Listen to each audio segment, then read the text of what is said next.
Today we're going to take a look at the crucial P1 1TB NVMe m.2 SSD. With prices of m.2 NVMe drives coming down recently, this drive really caught my attention, especially since I was looking to upgrade my 250GB Samsung SATA SSD. Crucial claims that this SSD has read speeds of up to 2000 MB per second and write speeds of up to 1700 MB per second. Keep in mind that obviously these are peak numbers, and when it comes to writing large files, speeds do drop significantly.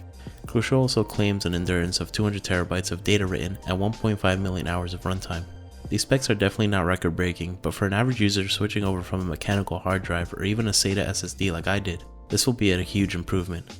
There's not much to the unboxing since this drive does come bare, meaning no mounting screws or anything but warranty info and a basic information sheet. Your motherboard should come with everything you need though, so you should be good to go.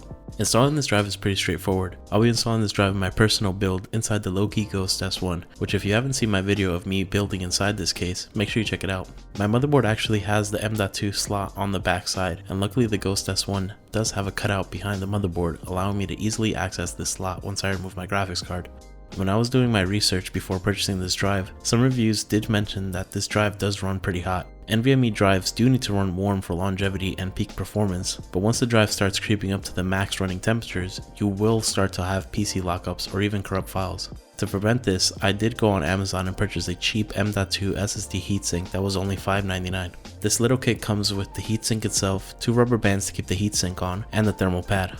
Installing it is as easy as cleaning the surface, installing the thermal pad, laying the heatsink right on top, and securing it with rubber bands. This should definitely help with temps, especially since the PCIe riser card in the Ghost S1 lays right on top of the M.2 slot on my motherboard. I personally decided to go with a clean Windows 10 install, since all of my important files are on a secondary drive anyways. If you plan on transferring all of your old files or even your Windows and boot sector over to this drive, Crucial does offer free software that handles all of that for you, and I will link it down below. A good thing to mention is that although this drive is advertised to be 1TB, according to Windows, the max capacity is actually only 930GB.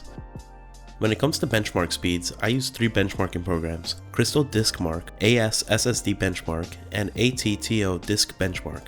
The drive actually performed relatively close to advertised speeds. For Crystal Disk Mark, I saw max sequential read speeds of 1964 MB per second and writes of 1683 MB per second. For AS SSD Benchmark, I saw max sequential read speeds of 1721 MB per second and writes of 1565 MB per second. And lastly, for the ATTO Disk Benchmark, I saw max sequential read speeds of 1860 MB per second and writes of 1560 MB per second. I personally don't really trust benchmarks when it comes to hard drives though. I believe the real test comes with how everyday tasks feel, such as loading games, boot times, or even importing video files when I edit. And honestly, during all of these tasks, this drive really does kill it. I definitely feel the speed improvement over my old SATA SSD, and overall my PC just feels a lot snappier. Another good thing to mention is that the smaller 512GB variant does have nearly half the write speeds of this 1TB drive. And also the buffer size is a lot smaller, so when transferring larger files, your speeds will reduce to similar to that of a normal mechanical hard drive. Now, a normal user won't be writing big files to begin with, so this drive definitely meets the needs of the standard average user. I'd say if you're looking for a faster NVMe drive for a pro user, I'd look into a Samsung 870 EVO or an 870 Pro. Overall though, I'm extremely happy with the performance of this drive. It's fast, affordable, and hopefully reliable over time. This is my first time running an NVMe drive full time, so if I do encounter any issues, I'll definitely be sure to update you guys. But as always, thanks for watching, please consider subscribing, and I'll catch you guys in my next video.